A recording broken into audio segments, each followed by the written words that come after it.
think we're already live, so that would be magnificent. If you're watching the start of the stream, you probably have to wind forward maybe 1 minute. But I'd appreciate you being on the stream. Thank you so much, and I'd appreciate you sticking around, helping out the channel. Otherwise, let me just check that the stream is all good to go for 1 second.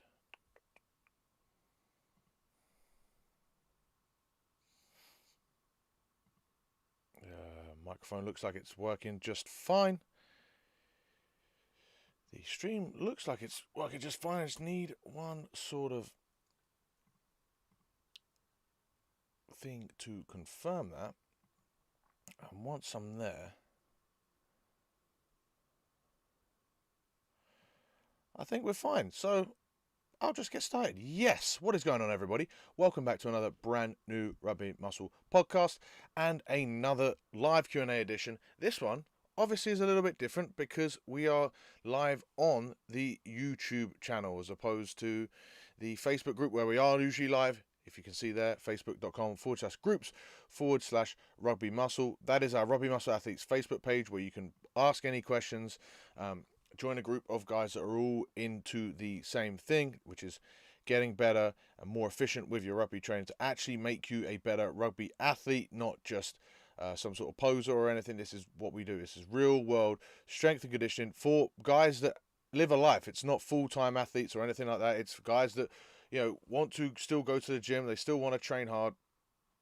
They still want to make sure that their diet is right, but they want to apply it in a rugby situation, which is the ultimate fitness challenge in our opinion. So yeah, you know what rugby is about anyway, so let's get into this episode. So we've got a few questions already lined up. If you have any other questions that you would like to ask, as always, you actually would different now with YouTube because you've got a live chat as opposed to the live stream, but it doesn't matter.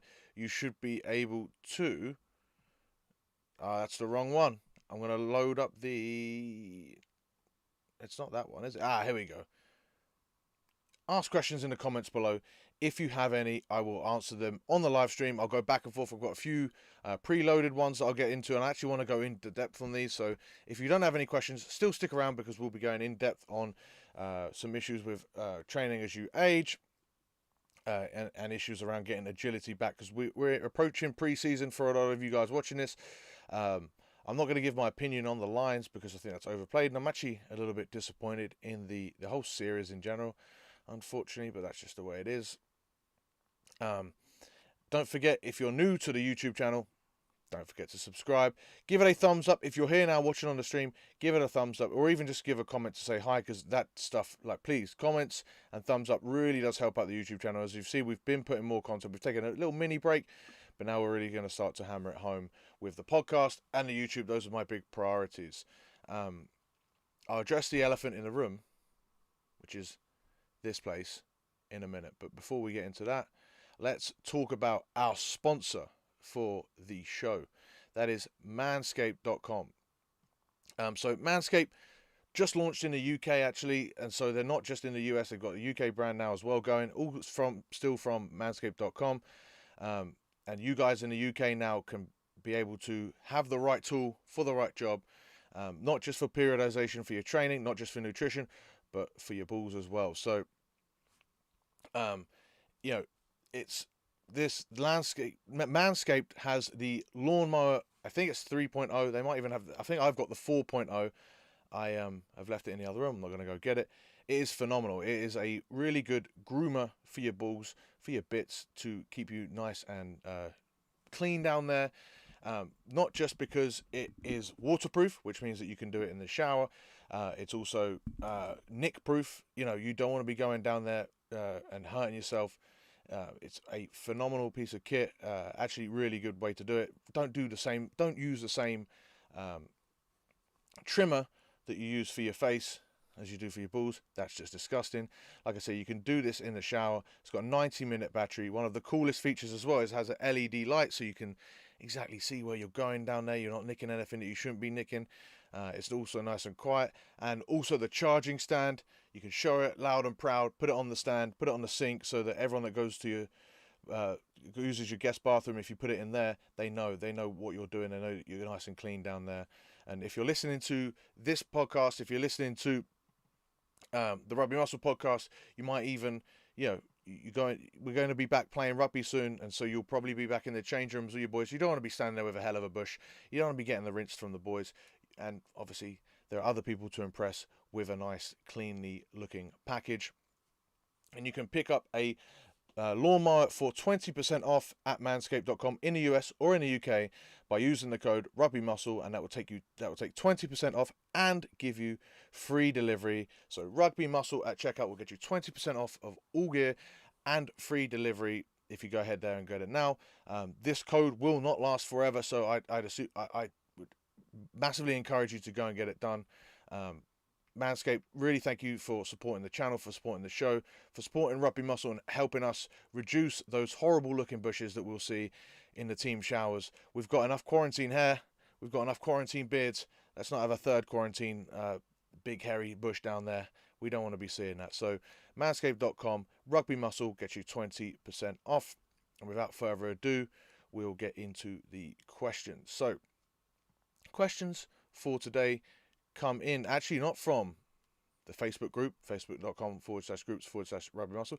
The questions today come in from, they're going to hopefully come in from the comments below, but they've also come in from the Instagram channel. So I popped up a sticker there yesterday to see what you guys are asking. So we'll go back and forth between those. So let me load up the questions. So the first question I got comes in from, actually I'll pull it up on my phone because it'll be faster.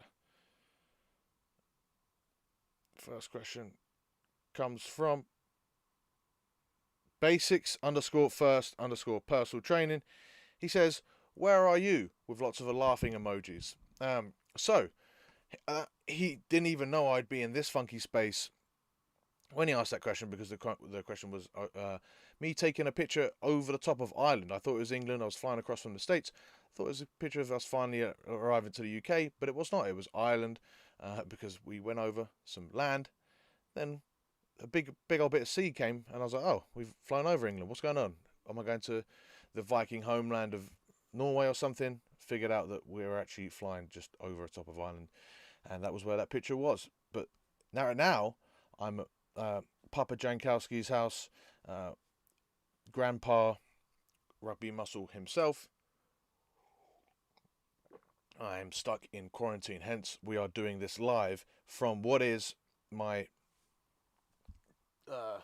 dad's sort of, that junk room that everyone has that kind of can be an office but ends up just having a load of shit put in there. That's what this room is, and I've just managed to carve out a little space here where I can prop up the laptop, prop up my microphone, and go live for all of you guys. And I'll be here for my brother's wedding, so I'm here for a little while. I was considering doing some work here, but I'll probably end up just training, running, and doing some more jiu-jitsu whilst I'm out here. But UK for some part of the summer, and then I'll be heading across to Colorado for most of the rest of 2021, and then we'll see where life takes me after that. Next question comes in. This person says, as a vet, aged 35 plus, what adjustments should someone of my age make to training?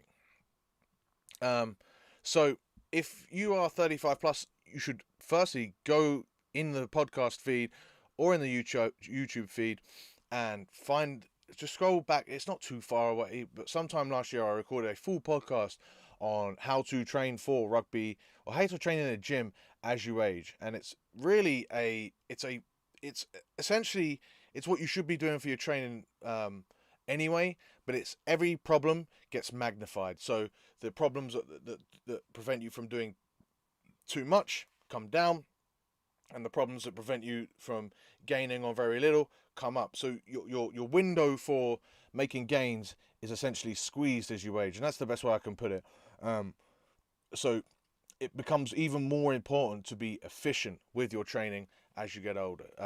Not just because, as you get older, your recovery is going to be compromised because as the body ages, it takes slower to recover.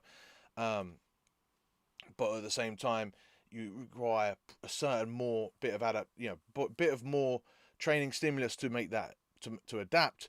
It becomes difficult. So that shortens your window of improvement, or makes your window smaller, so it puts your ceiling down and it puts your floor up, because you need to, everyone has seen those beginners that do, one set a week, or they go into the gym 2 or 3 times a week, and when they're kids, and they grow like weeds, and they make incredible gains.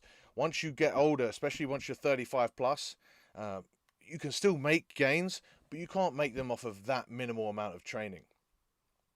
So you'll need to pay attention. You also can't do more and more and more and more, because as you get older, your recovery capability is also compromised. When you're younger, it's almost the same scenario as, like, the best example we would give would be like a hangover. So if you go out boozing when you're 18, 19, I remember when I used to go out boozing when I was 18, and I was with the first team at my local club. I stayed at one of the guys' houses, and I woke up at 8. I felt terrible, and about 8:45, I felt fine again. They're all there completely wrecked, and I distinctly remember saying, "Wow, oof, that was a terrible hangover." At 8:45, I'd already gotten over it, and I was like, "Oof, that was the worst hangover I think I've ever felt." And they hated me. They did not want to hear from me. Now I'll have 3 glasses of wine, and I'll feel it for like 2 fucking days. So that's just an indication of how your recovery becomes compromised. In this case, we're talking about recovering from alcohol, but the same process is made for all recovery adaptations that you've got to make. So you can't do too much either.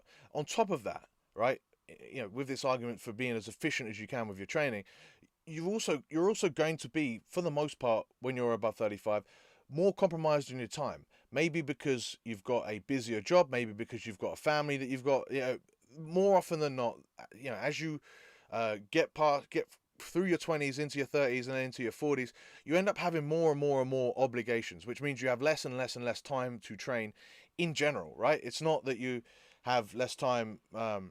It's not just that you have like less. You're training less because you can recover less. You're training less because you have less time. You've just got more stuff on your plate. You've got more obligations. It might be your kids. It might be, once you get into your 40s and your 50s, it could be fucking grandkids. It could be anything. It could be, take more of a leadership role at work, or you volunteer and you start to do more other things. And that's stuff that happens. You just get less time. And so once again, you don't just pack in training. It means that you need to be more efficient. But with that all being said, you've got less time to train, you've got less recovery capability, you've got more obligations, which means, also when you're not training, you're probably potentially more stressed than you were when you were younger in your training. On top of all of that, you've got the flip side of the coin, where your body is starting to, and I wouldn't say at 35, maybe once you get into your 40s, your body is starting to, it sounds so harsh to say this, but degrade. Your body is starting to slowly get worse.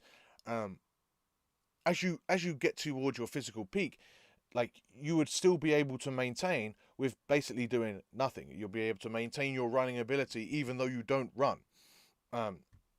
Whereas once you get past your 40s, you're going to start to get worse at everything that you're not doing. So that means that the phrase "use it or lose it" is very applicable here. If you do not train your power, your ability to express and move fast, your speed, your absolute, I'd say not max strength, but out and out heavy strength. If you don't train those aspects, you will start to degrade in those aspects. So you need to make sure that you've got a good wide spectrum of training in it. But then at the same time, it becomes difficult because, again, you can't push too close to failure. You can't push the frequency too much because your actual, like, real end recovery capability is compromised. So with all that in mind, it's basically the same prescription that I would give to everything, but you've just got to manage everything better. So you've got to manage your outside stresses better, but you've also got to manage your training volume. You've got to really, I'd say not vigorously, but you would really have to pay attention to the training that you're doing. Make good notes so you can see what is working for you. Make good notes so that you can see what you're recovering from. Make good notes so that you can see what you did last week and do it a little bit stronger. And keep pushing that. Not stimulus to fatigue. You can keep pushing that progressive overload and get better. And that would be it. It would just be really, really pragmatic, because sometimes people say, "Oh, you got to stay away from the heavy weights," but what did I just say about you use it or lose it? You need to do that. Some people would say, oh, don't do sprints anymore because that will just wreck you for days. But if you're not practicing your sprints, you're probably going to get slow. And if you want to keep playing rugby, it's probably more important to practice your sprints. But you can't just go running 20 sprints on a whim because that will fuck you up. But sprints in part of your program might be really important. I would say that and then it also goes to the real basics of making sure that you move really well. Whereas, if you're a younger athlete and you don't move quite well, that might just mean that you might have a slight increased risk of injury, but it'll probably just mean that you can't express and make the adaptations because you can't, reach that top end of your strength or your power or whatever because you don't move as well to be able to do that lift or make that change. Whereas as you're older, the more you move poorly, the more you're going to feel it in your joints and the more it's going to take out of you. So moving really well is another thing. And I've given you a whole podcast already and I've given you some good advice there to get started. So there's no real one size, this is what you should do as you're older, or this is what you should avoid as you get older. But almost everything becomes that much more exaggerated. So that would be my advice in terms of what you should do. I definitely think it's more important also that you do train because you do need to get in, especially if you want to play rugby, that injury prevention. You don't want to be that guy that plays once a year and then does no exercise between those games. So every game you're just getting so much worse.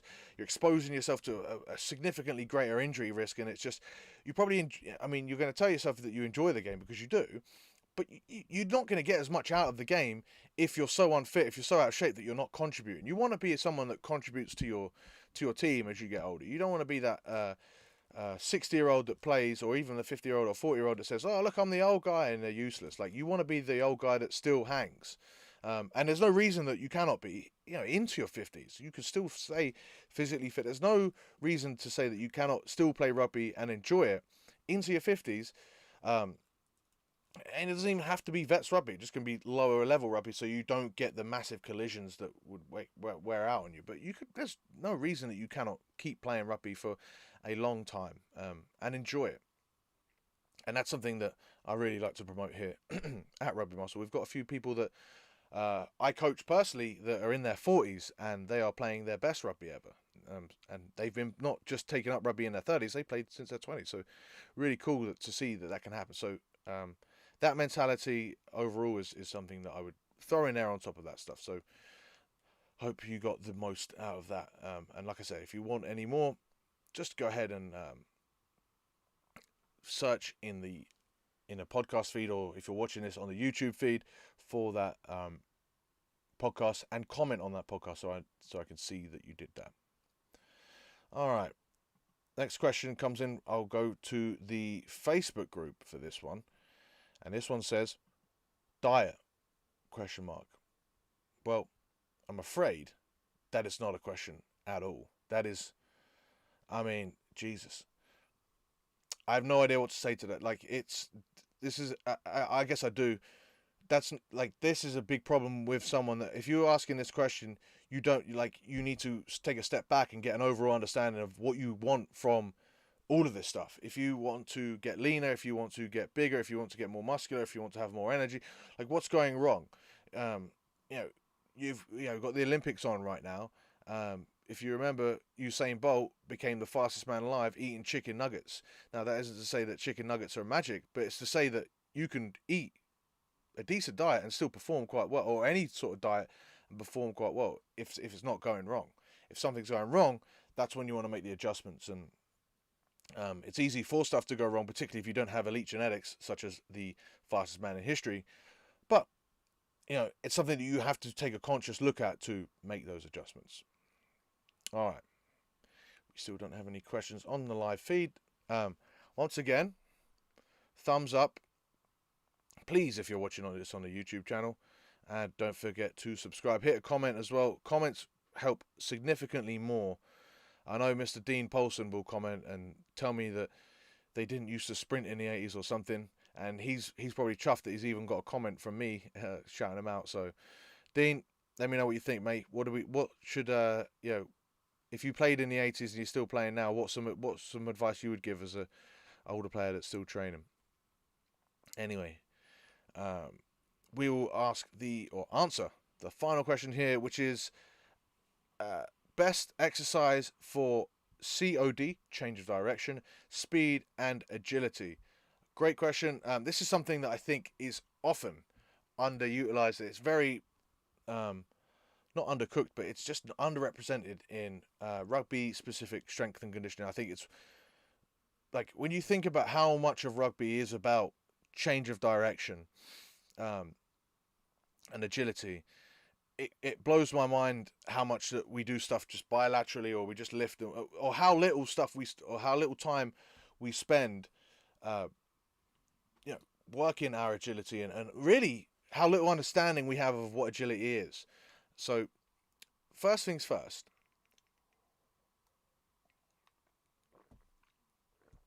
Agility is not doing anything on those fucking ladders. Though, like ladders, are just ridiculous. Agility is a skill. How do I want to put this? I'm gonna rephrase this. I'm gonna restart. So, first and foremost, right?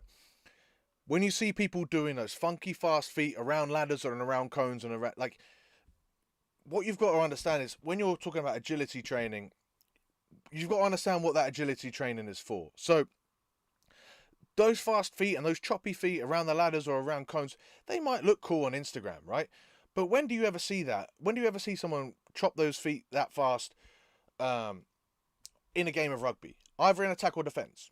Comment below if you can ever remember a time where somebody has gone like that with their feet and then they've stepped to the side and then they've stepped to the side, or they've gone forward and backwards, or they've done different. Name me one time that that's happened. Okay, it's not just with ladders, it's with cones, or it's with any sort of the fast feet that comes in from American football or on sand. Like, show me a time that is represented in a game of rugby, and I'll comment below and I'll concede. For the most part, you've got to understand that agility, change of direction, like that's really like a really important part of game, and it's about reading the defenders or the attackers and reacting. So it's a skill in itself, and a lot of people don't understand this. Cheslin Colby is a phenomenal athlete, or the Fijian athletes even. They're great steppers, don't get me wrong. But what they also do really well is they identify where they can attack. They don't just, they don't just use a tremendous stepping ability that they have that's better than everyone else. They use it to step themselves, into a space that they can actually then accelerate through and beat defenders. You'll see it all the time. You also see it in defense, where a smart defender will use agility to corner a defender to make sure that he doesn't get stepped because he puts them under pressure. It's all about deception, making the opponent do what you want them to do, so making them go one way and then you can step the other. Ball in two hands is obviously, like, that's the thing that you're told to do in rugby as a kid, but it's something that applies to agility because you're trying to get that deception. You're trying to make the defender think something else and fugazi them and do something different so that you can get through. It's not just about how, if someone knows that you're going to step, it becomes that much harder for them to actually produce that step. Now, having a good stepping ability can still obviously help, and we'll talk about that in a second. But really, I think the point I'm really trying to express here is the fundamental understanding of what rugby agility really is, and it's not your ability to move your feet as fast as you can.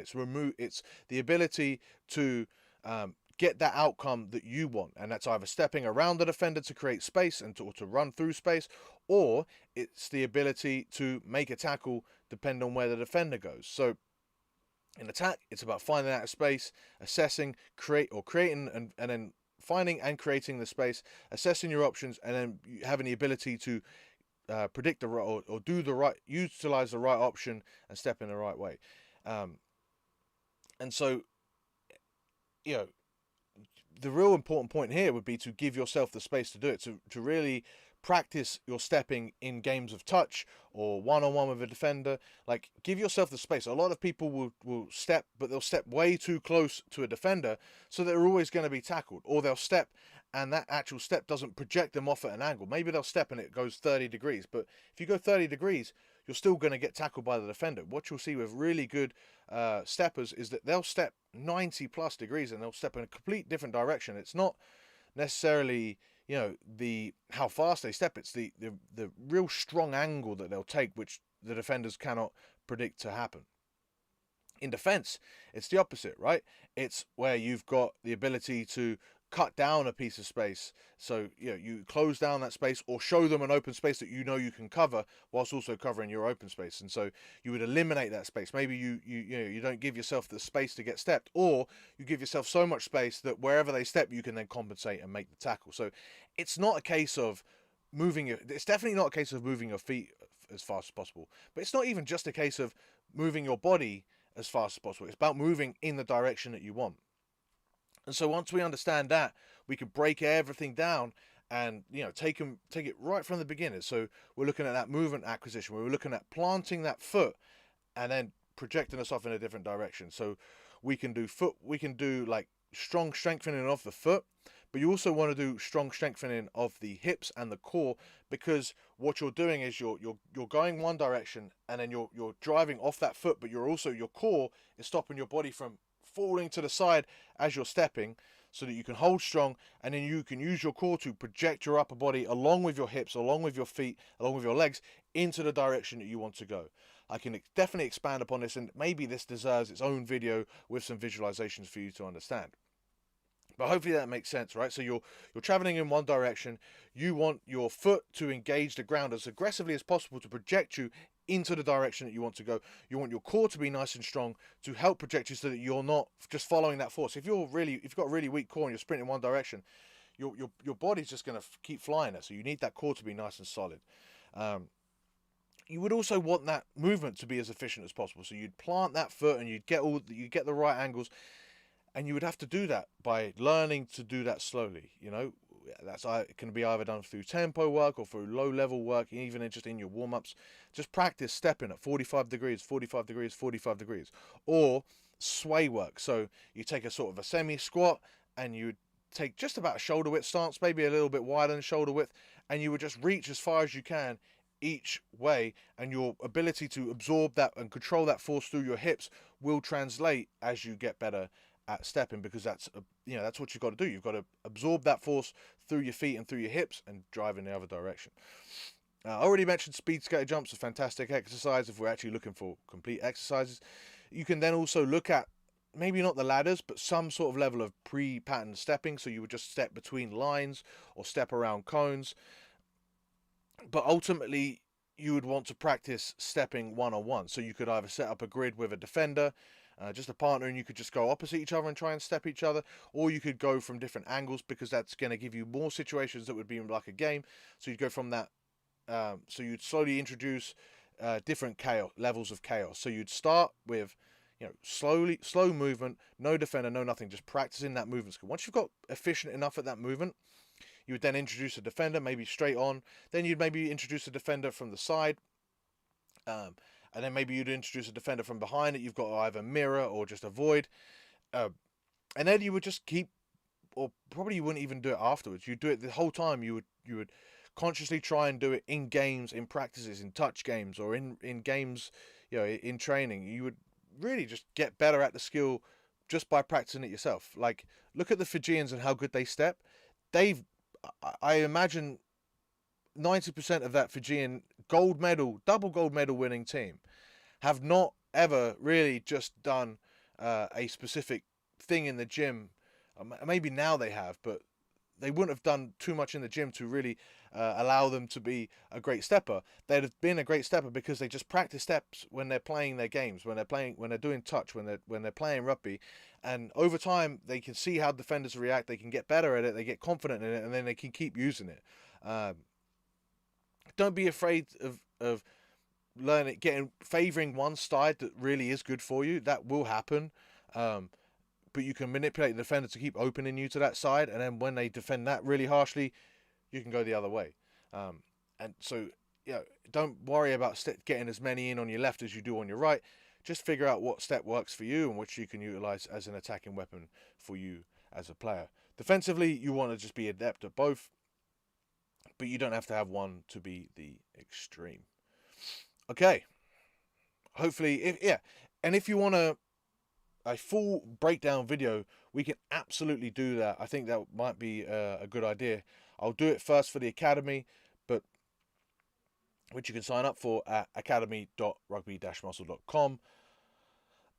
And you can join the team at rugby-muscle.com/team. You can also join the academy, or if you want coaching, you'll also become part of the academy, where we've got lots of development videos to help you understand not just rugby, not just nutrition, not just training, but all of this total picture of what you're trying to build to become the best rugby player that you can be, whilst not dedicating your whole life to it. But the deeper understanding you get, the better you're going to be in every level. Now, if you want me to do one for the YouTube channel, I'd love to see comments below. And what I'll do is I'll throw in some real life examples, because there are lots, and then you can see the picture that I'm trying to build here. Hopefully I've made sense with this anyway. And with that, we'll finish the live there. If you've made it all the way to the end, once again, please thumbs up on the channel. If you haven't yet joined the Facebook group, I will start doing these YouTubes more often, but I'll probably be still asking the questions on the Facebook group, facebook.com/groups/rugby muscle. I'll also start asking them on the Instagram. Let's see if this is the right Instagram. Nope, that's Manscaped. The Instagram is, it's not TJ Rugby, it's at Rugby Muscle or TJ_Jankowski. Follow us on the Instagram, because I'll also be throwing up the question stickers there, which these are the ones that were asked on there. If you would like, I'll do another one next week. I'll probably do one each week. I enjoyed this Friday Q&A. So with that all, thank you for watching. Thank you for supporting Rugby Muscle, rugby-muscle.com, for all your rugby strength and conditioning and macros and nutrition and everything needs. All right, cool. Don't forget manscaped.com. Use the code RugbyMuscle for 20% off and free delivery. Helps out the show. And I will see you guys in the next one.